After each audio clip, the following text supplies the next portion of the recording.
ataupun kadar faedah PTPTN ni tak masuk akal. Okay, teramatlah sedikit. Saya difahamkan 1%.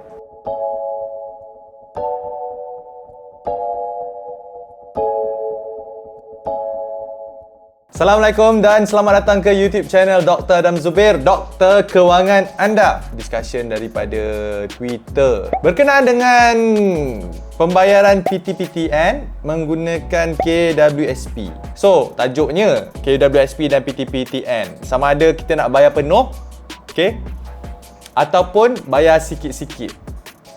So, basically which one is better? Okay, so what do you guys think? So, apa pendapat anda? Patut nak bayar penuh ataupun bayar sikit-sikit? Okay, and bayar penuh ni kita gunakan duit KWSP kita. My short answer, okay, jawapan pendek saya mudah je. Jawapan pendek saya berdasarkan apa yang data yang saya dapat lah. Okay, lebih baik kita bayar bulan-bulan. Okay, lebih baik kita bayar bulan-bulan daripada kita gunakan KWSP. My answer is easy. Okay, my answer is very straightforward. Sebab saya difahamkan PTPTN punya interest rate ataupun kadar faedah PTPTN ni tak masuk akal. Okay, teramatlah sedikit. Saya difahamkan 1%. Paling-paling pun 2%. Saya nak tanya anda, loan apa yang bagi interest rate ataupun kadar faedah ataupun yang Islamik kita panggil ujrah dan sebagainya 1%? Saya tak jumpa lah.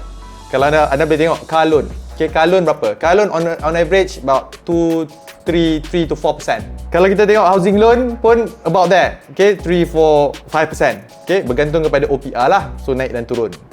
ASB financing about 4 to 5%.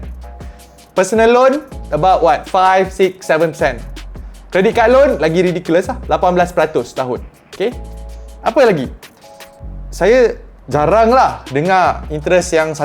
So, kalau anda tanya saya, PTPTN ni merupakan salah satu loan yang memang betul-betul rendah.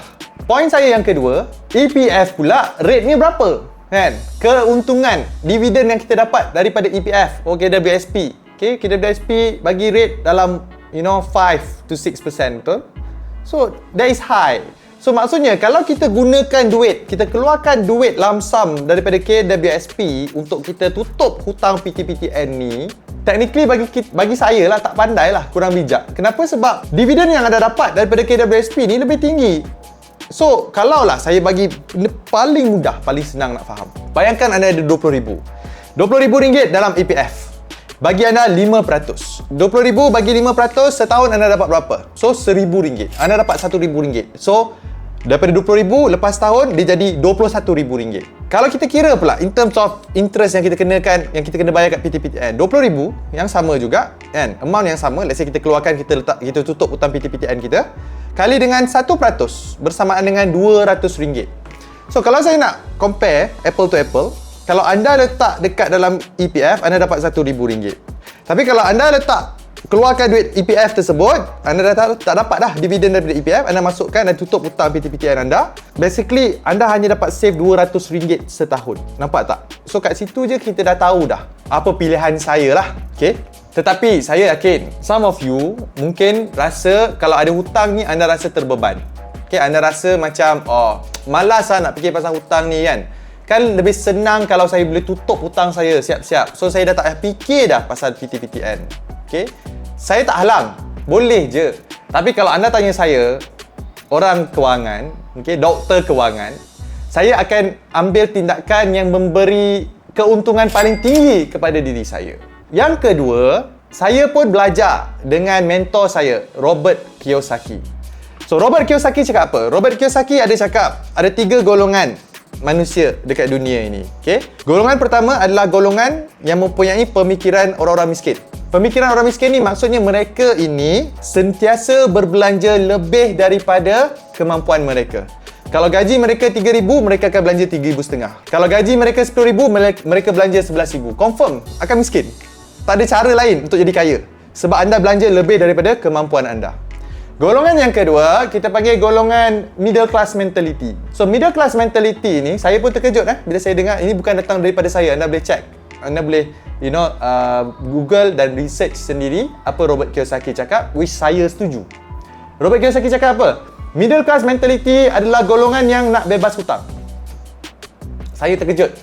Dan golongan yang ketiga, ini golongan pemikiran orang-orang kaya. Apa yang mereka fikirkan? Golongan yang mempunyai pemikiran orang-orang kaya ini, mereka faham ekonomi, mereka faham kewangan, mereka tahu apa yang jadi sekarang ini, zaman sekarang ini. So, kalau anda lihat, in fact, semua negara, tak ada negara yang terkecuali. Semua negara dalam dunia ini, semuanya menggunakan instrumen hutang. In fact, anda tengoklah bajet belanjawan yang dibentangkan oleh kerajaan setiap tahun. Memang mereka kan, bajet mereka tu lebih daripada hasil kerajaan. Betul tak? Kenapa selebihnya tu hutang? Alright? So, dalam bahasa lain, kita hidup dalam satu dunia di mana duit mereka boleh print. So, bila mereka print duit, anda kena faham, kalau kerajaan dunia pun, kerajaan satu dunia pun menggunakan instrumen hutang, kalau anda nak ada pemikiran orang-orang kaya dan berjaya ni, satu je, mereka tak takut dengan hutang. Mereka ada disiplin dan mereka tahu bila nak berhutang ini ada cara dia, ada tekniknya, ada seninya. So mereka tak sewenang-wenang buat hutang yang mengarut-ngarut. Sebab kebanyakan orang yang gagal ini, orang yang terjebak dengan banyak masalah kewangan apabila mereka buat hutang yang tak patut. Hutang-hutang yang memang tak masuk akal. Hutang kredit kad, pergi melancong, buat personal loan untuk kahwin. Ini semua bagi saya hutang yang tak masuk akal. Hutang yang masuk akal adalah hutang yang anda buat dan hutang ini menjana anda pendapatan. So, berbalik kepada topik asal kita, PTN dan EPF. Patut anda bayar lump sum ataupun tidak? Anda tanya saya, pendapat peribadi saya akan continue bayar macam biasa. Sebab bagi saya, 1% setahun itu, ya Allah, teramatlah sedikit. Okay? I would say the cheapest loan that you can ever get. And duit dalam EPF tu biar dia compound, biar dia beranak pinak, supaya bila anda pencen nanti pada usia 50 tahun, pada usia 55 tahun, anda akan ada duit yang banyak untuk tampung persaraan anda. What do you guys think? Cuba kongsikan pendapat anda dalam ruangan komen. Itu saja video daripada saya, dan jika anda belum lagi subscribe YouTube channel Dr. Adam Zubir, hit that subscribe button supaya setiap kali saya release video baru, anda akan dapat notifikasi. Dan jika anda nak belajar lagi tips-tips kewangan yang lain seperti pelaburan ASB, kredit kad, kereta, rumah, emas, saham dan macam-macam lagi, hanya pergi kepada YouTube channel saya Dr. Adam Zubir, klik pada butang playlist. Dekat situ tim saya dah susun baik-baik topik-topik yang anda boleh binge watch. Itu saja daripada saya akan jumpa anda nanti.